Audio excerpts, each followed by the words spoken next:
Y mientras tanto vemos que la situación política del país se vuelve cada vez más compleja, no solamente por los reclamos sociales, sino también por estas diferencias que surgen entre la bancada oficialista y el Poder Ejecutivo. El gobierno ha enfrentado a algunos parlamentarios que sostienen que ellos no tienen por qué apoyar necesariamente las decisiones del gabinete. El presidente del Consejo de Ministros ha criticado a algunos congresistas de Peruanos por el Cambio de no participar activamente como se supone deberían hacerlo en reuniones de coordinación.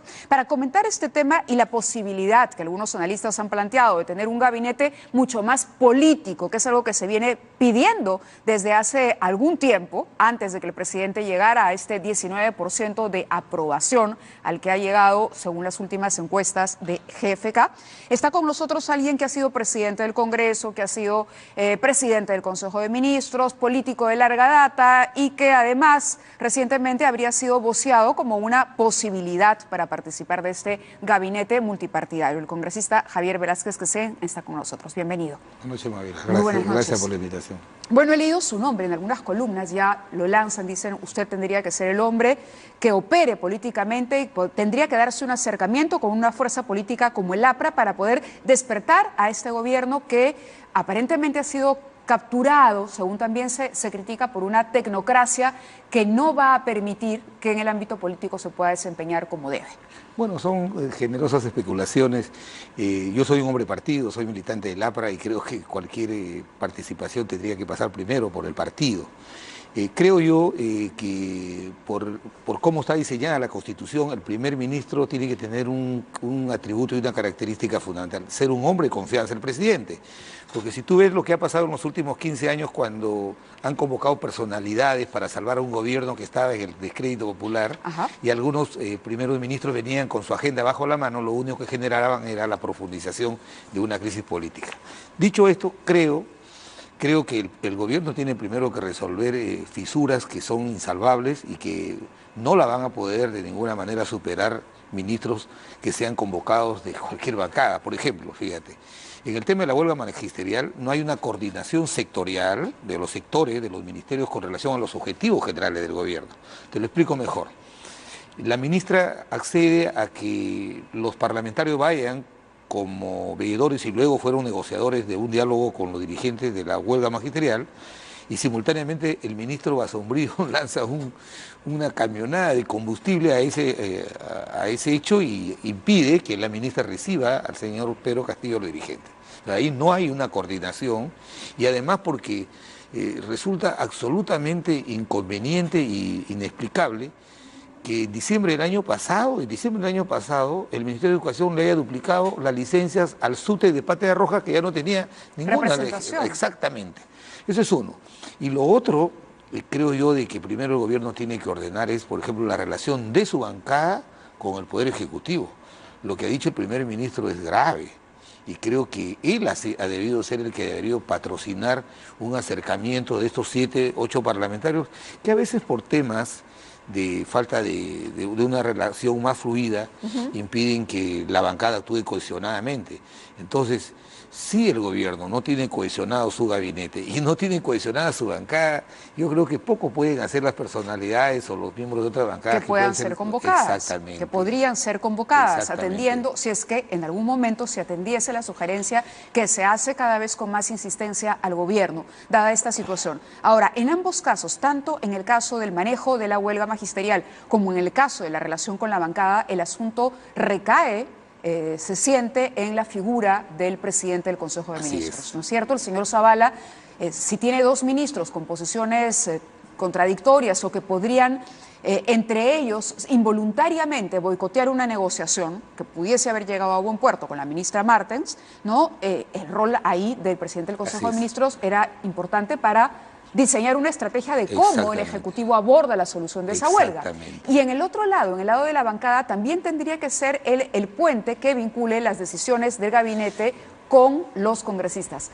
Él ha sido ciertamente crítico, incluso ha llegado a decir cuántos son los congresistas que apoyan, cuántos son los que no van a las reuniones, y esto ha propiciado también una respuesta de parte de los congresistas. Entonces, la situación se ha ido agudizando. ¿Cómo ve usted el tema de la respuesta de los parlamentarios de Peruanos por el Cambio? Legítima, porque, por ejemplo, y lo digo por la experiencia de nuestro gobierno, los que fuimos primeros ministros del presidente García fuimos personas de confianza de él, que fuimos a instrumentalizar el programa de gobierno que él ofreció al país. No fuimos con un programa de gobierno propio. Entonces, ¿qué pasa? Lo que cuidaba siempre el presidente García era que haya cohesión en su gabinete y especialmente con la bancada. O sea, la bancada tenía una fluida coordinación con el Poder Ejecutivo. Por eso a mí me extrañó mucho que el gobierno lanzara ese proyecto de reforma del Consejo Nacional de la Magistratura y parlamentarios de la bancada oficialista dijeran que por los medios de comunicación se informaron. Eso se coordina previamente. Entonces, el primer ministro ha dicho el domingo en una entrevista con mucha honestidad, ha dicho que su imagen está desgastada como primer ministro. Y yo creo que va a ser muy difícil que el presidente Kuczynski consiga una persona de confianza como Fernando Zavala. Pero por eso se tenderían los puentes con el partido aprista y ahí la posibilidad no se descarta. Jorge el Castillo está ayudando porque es un hombre del partido, está ayudando en la negociación, pero nosotros, personalmente yo creo que ayudo al país y cualquier atributo o experiencia que se me reconozca es desde el Parlamento, lo hacemos porque esa es la función que nos ha dado el país en el Congreso. Pero diré lo siguiente, el gobierno con estas fisuras en el gabinete, de repente no sea sabotaje, de repente sea falta de coordinación más fluida, que no hay un coordinador de los ministros que diga, en este tema vamos a actuar de esta manera, porque siempre se hace así, y la bancada tiene que acompañar. Si hay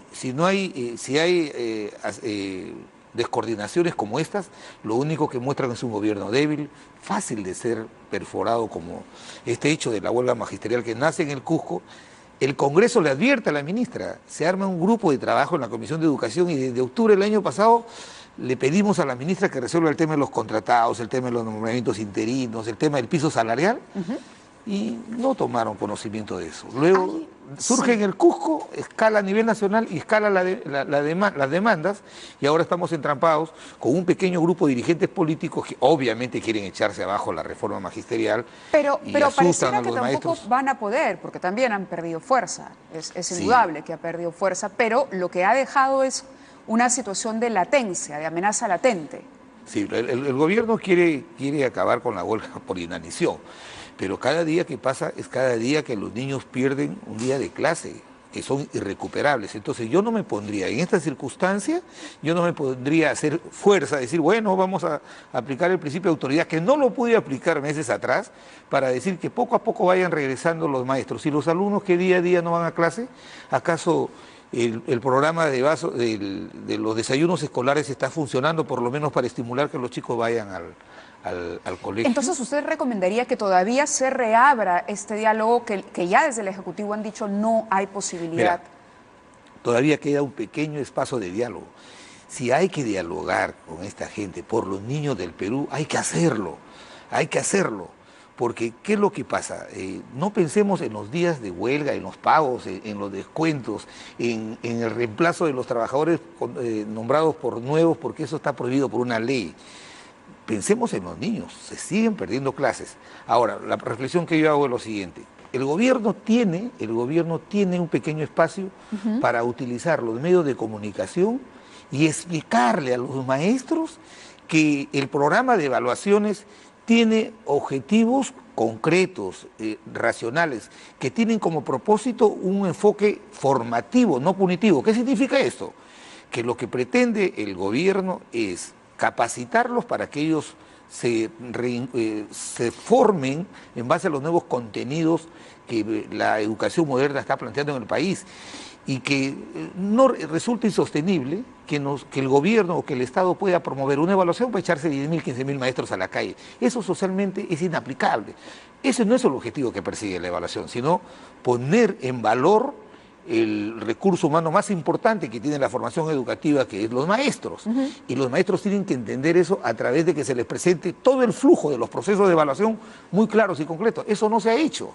Entonces hay especialistas que hablan una cosa, otra cosa, y además yo digo, le hago la pregunta a la ministra: ¿cuántos días faltan para acabar el año? ¿Qué es más importante, acabar el año, que los chicos acaben el año, o más importante es implementar una evaluación a 5.000 maestros que está duramente cuestionada? Dicho esto, ¿se ratifica en que la ministra tendría que salir de la cartera? Es decir, luego de una interpelación tendría que pasarse a una censura prácticamente obligada. No, nosotros hemos firmado la interpelación, pero no con el propósito de censurarla. Yo creo que lo que hemos hecho, a contrapelo de lo que algunos han sostenido, de que no es el momento adecuado de plantear la interpelación, yo creo que sí es el momento adecuado. Sí, bajo el argumento que dice el gobierno. Pero no todo el APRA ha firmado la interpelación. Mayoritariamente. ¿No? Jorge no lo ha firmado y tiene una posición respetable que no la compartimos la mayoría. Pero así es el partido, es democrático. Pero quiero decir lo siguiente, fíjate.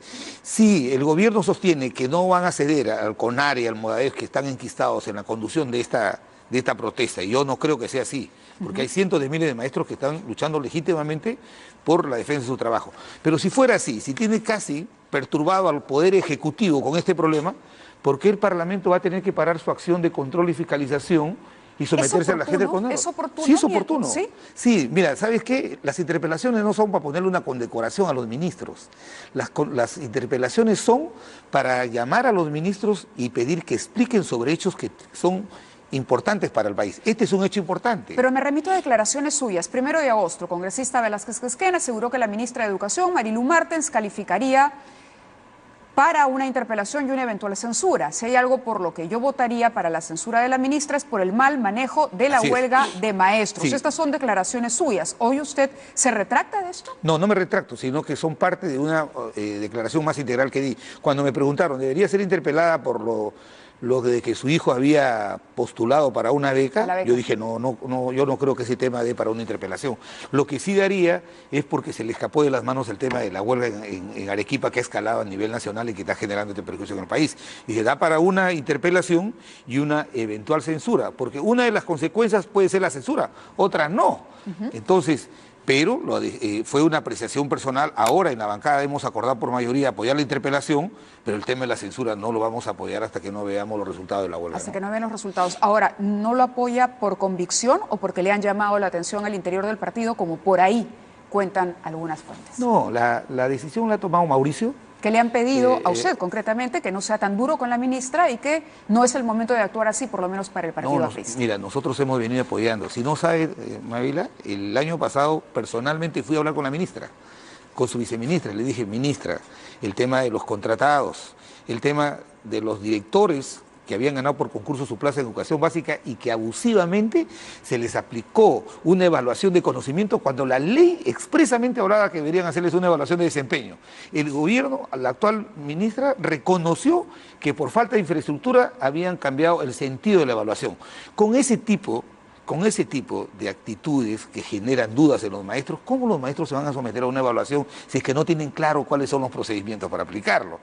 Yo digo, sin mover una coma a la ley de reforma magisterial, todavía hay un espacio para explicarle a los maestros que la evaluación es formativa, que la evaluación tiene como propósito mejorar su calificación profesional, sus contenidos, para adecuarlos a los cambios que hoy día vive el país, y que podamos tener un buen resultado educativo en los alumnos, y no es para echarlos a la calle. Sería insensato, ningún gobierno va a botar 4.000, 5.000 maestros a la calle, porque ese recurso humano lo que pretendemos es renovar sus conocimientos, reactualizarlos, ponerlos en valor, y no para tener 5.000 plazas que ofertar, ¿no? Acá tengo declaraciones también del 16 de agosto. El solo hecho de que el presidente haya llamado a los dirigentes para hablar en Palacio supone que ha prescindido en la práctica de ella, se refiere a la ministra. Sí, así es. Y creo que por decoro ha debido renunciar. Así ¿Correspondería una renuncia de Marilu Martens después de todo esto? En estas circunstancias creo que hay que dejar que termine de resolver el conflicto, pero lo dije lo siguiente, cuando el presidente de la República convoca a los dirigentes magisteriales a Palacio, es obvio que se saltó no solamente la vía de la ministra, que es la titular del sector, sino también la del primer ministro. Y hemos visto luego este enredo, esta confusión, y que al final de cuentas parte de los logros que han tenido los reivindicativos económicos lo han hecho los parlamentarios que actuaron en la negociación. Entonces, ese tipo de descoordinaciones no se pueden dar en el momento. Los magisterios y los dirigentes se han dado cuenta que este es un gobierno muy frágil, que no tiene objetivos muy claros y no tiene fundamentalmente una coordinación básica de los sectores para que puedan enfrentar un conflicto de esta naturaleza que se presenta en todos los gobiernos. pero hay que tratar de evitar sus consecuencias perniciosas. Yo creo que el gran desafío de las próximas horas será, ¿qué preferimos? ¿Que los alumnos pierdan la clase? O sea, quedan creo 40 días, 50 días para terminar las clases. ¿Qué preferimos? ¿Qué priorizamos? ¿Terminar el año escolar o implementar o tomarnos unos días, unas horas para implementar un proceso de evaluación que los maestros lo entiendan como que es en beneficio de ellos y no es en perjuicio de más tarde o más temprano, resuelta la huelga, la situación estaba llamando a mi Martens, hijo, ¿cuál debería le han ser? llamado al Hay que ver cómo se desenvuelven los hechos, ¿ah? Y yo creo que la interpelación, pero a contrapelo de lo que muchos que piensan, el Congreso le perdone la vida. Yo creo que el Congreso está ayudando con el tema. ¿Usted cree que si la mayoría parlamentaria hubiera ido a esa negociación y hubieran firmado el decreto para afectar la evaluación, esta era la hora que nos estuvieran responsabilizando a todos? Ha habido una intención de modificar la evaluación. Entonces, los contrapesos son buenos y yo creo que la interpelación, hablar de la oportunidad o que es oportuno o no es oportuno, me parece que el Parlamento tiene una autonomía e independencia para señalar su propia agenda, menos someterla a los designios del CONARE, ¿no? Ahora, se ha pronunciado también respecto a este suspenso que hay en torno al permiso para el presidente, para que viaje a Nueva York y al Vaticano. Y ahí se ha considerado que el Parlamento no, pues esto es infantil, lo ha dicho. Y prepotente. Y prepotente. Esos son los dos calificativos. ¿Por qué? Porque la Constitución establece como atribución del presidente de la República, de él, como presidente, diseñar la política exterior y las relaciones internacionales. En base a esa atribución, el presidente establece su calendario de actividades. Entonces, pacta una reunión para ser ponente en la ONU, luego de que el Perú ha sido incorporado, o va a ser incorporado en enero al Consejo de Seguridad de las Naciones Unidas y también va a ir a visitar al Papa para ajustar la agenda de su visita al país. Entonces, estas son actividades del jefe de Estado. ¿Por qué la Constitución establece que el Parlamento hace un control político de esto? Primero, lo que tiene que hacer el Parlamento es ver si esas actividades son como jefe de Estado o pueden ser a título personal. Ese es el control. Y lo otro, lo de los plazos, tiene que ver porque la Constitución establece como causal de vacancia que si el presidente sale fuera del país sin autorización del Congreso o regresa después que el plazo que el Congreso le ha autorizado, es una causal de vacancia. Entonces, eso es lo que debemos mirar los parlamentarios. Pero cuando infantilmente, y creo que por falta de experiencia, algunos parlamentarios dicen, no, ¿por qué se va 9 días? Tiene que irse 7. Si el Congreso comienza a decirle, te vas no 9, sino 7, y ya está asumiendo una atribución constitucional que no es nuestra. Esa es usurpación de funciones. Si le dice, ¿usted por qué tiene que ir a Naciones Unidas, al foro? ¿Eso puede esperar? Ese es usurpar una función. Y segundo es, el argumento que te dicen, pero estamos en problemas internos, hay una crisis del magisterio. Que ¿y por qué se va? podría ser la percepción incluso general. Sí, está bien, pero para eso están los hombres de Estado. Entonces, ¿qué pasa? ¿Puedes someter tú la política exterior a la política interna? Todos los días hay problemas en el país. Entonces, cada vez que haya un paro, cada vez que haya una huelga, el presidente no puede salir del país a cumplir también compromisos internacionales que son importantísimos también para las inversiones, para en este mundo global en el que nos hemos incorporado y del cual no vamos a salir nunca más. La interacción de los jefes de Estado en beneficio de sus comunidades es fundamental. Entonces, es importante la visita, como importante resolver el tema interno. Problema interno. Queda el primer vicepresidente, queda el presidente del Consejo de Ministros, queda el ministro.